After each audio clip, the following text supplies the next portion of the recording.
Good evening, Moon Princess here, and tonight we're going to cover a case which involves death, love, and potatoes. This is the murder of Donna Doll from 1970. So Donna Doll was 21 years old. She's from Brookfield, Illinois, an honors student.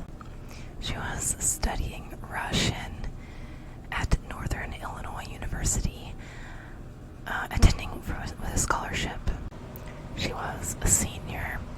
She had graduated from Riverside Brookfield High School in '67.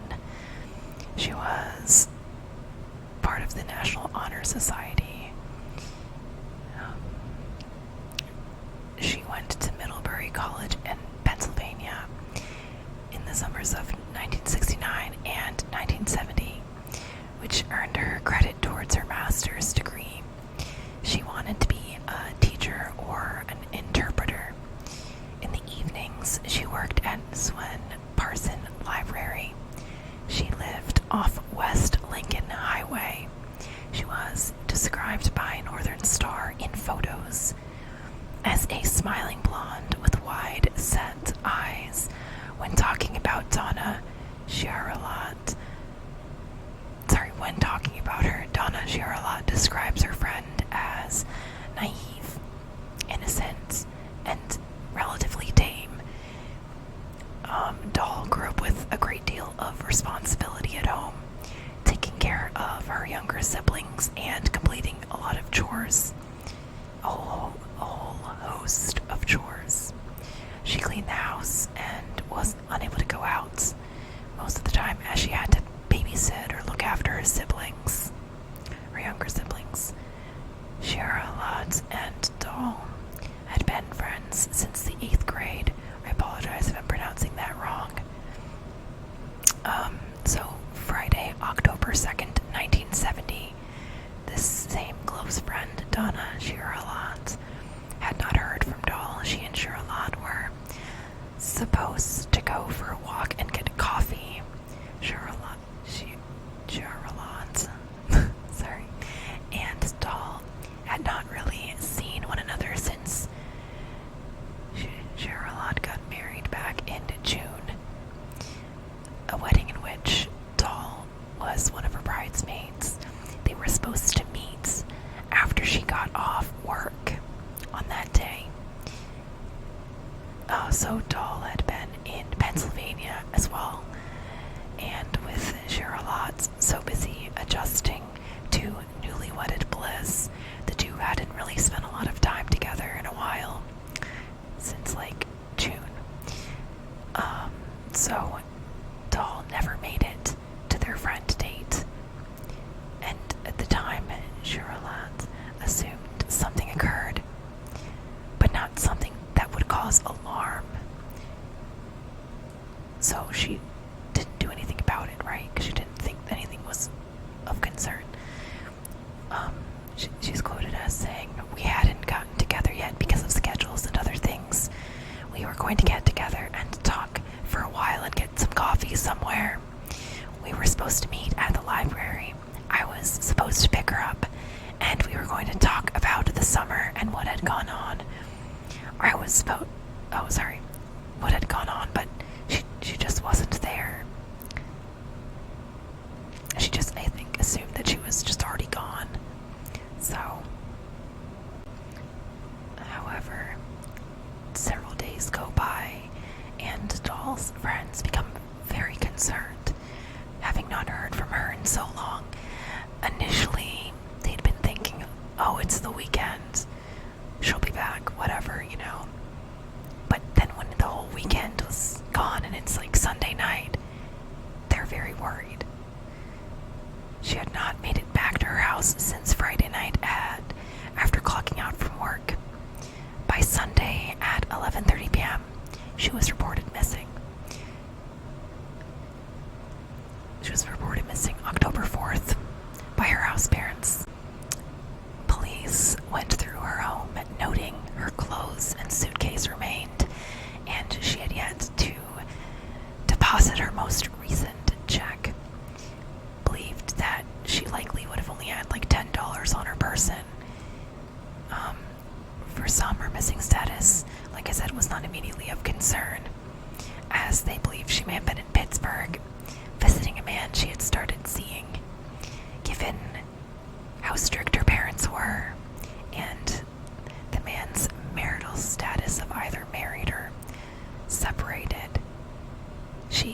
likely wanted to keep this relationship under wraps, keep it quiet. But many thought that she was on an excursion over the weekend to see this man. But this individual, this man she'd been seeing, had not seen hide or hair of Donna Doll. According to the missing persons report, it was indicated that Donna Doll had a boyfriend in Pittsburgh, Pennsylvania. It appears she met this gentleman last summer at an Eastern college. Initially, foul play was not suspected. As for one thing, no abduction was reported. With police saying there's a difference between a witness seeing someone else taking somebody versus someone who was reported missing 2 days after she was last seen. It is also interesting to note that, according to sources, the Doll family received several strange phone calls that week. Charlotte and said someone called 6 or 7 times and said, "I know where your daughter is." And then a body was found. Another 7 days go by after she was reported missing, and on October 11th at 8:30 p.m., a group of teens, 3 to be exact, 1 male and 2 female, were headed for a party on Nelson Road, a mile from NIU campus. They decided to stop to collect their beer stash that they'd hidden nearby the cornfields. The girls remained near the vehicle as the young male, Jim Ball, a first-year student, trekked his way through the tall grass beside the road. 5 feet from the cornfield, he noticed something which turned out to be human remains. These were beside a nearby tree. A female lying on her back, face up. He rushed back to the car quickly, urging his female companions to get back into the car. A Pontiac station wagon, to be exact, and they headed over to notify authorities in person. It was Charles Burke who goes on to identify these human remains as Donna Doll, as well as immediately striking police as suspicious. Charles had been romantically involved with Doll, and Doll's friend Charlotte describes him as being possessive and a massive prick, though some sources actually say that the couple had recently broken up. Charlotte also said that he was not as intelligent as Donna. Charles, an NIU grad student, was working towards a math degree. He lived in his own apartment, which happened to be close by where Donna's remains were discovered. Her boyfriend, Charles, or ex-boyfriend, as the case may be, and a group of her close friends, prior to discovery of the body, had been searching for her following her disappearance. They had been searching so close as to only a quarter of a mile short of where her body lay. They walked along the railroad tracks. So the murder was a huge deal. DeKalb, where this occurred, was known for being a safe place. Sheriff Labe said, "Everyone was wondering, well, obviously people think right away, is there some type of serial killer roaming the streets of rural DeKalb?" Sheriff believed this to be...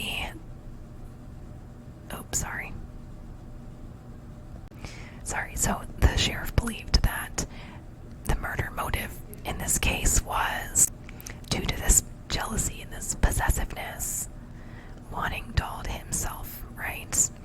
So Doll was found having suffocated to death in a nearby cornfield, or roughly near it, either with a pillowcase or piece of plastic on nose and mouth until she passed out. She was alive for 48 hours following her disappearance, according to Daily Chronicle. no fibers were noted in her lungs or airways, which one would expect to find in cases like this involving suffocation. Donna was found dressed in everything save for her shoes, though the jacket that she wore was not the same one she was last seen wearing. Her purse, shoes, and trench coat have yet to be found, if they ever will. So observable indicators of violence were not noted on her body, and authorities expect that she knew the perpetrator. Some kind of mystery substances were present, though without explanation. Oddly enough, Donna actually consumed an excessive amount of potatoes prior to her murder, as much as 5 or 6 pounds worth. Just a random thing that really doesn't tell us anything, but is kind of the reason I was interested in this case. I know it sounds ridiculous, but it's so bizarre. Like, who eats that much potatoes?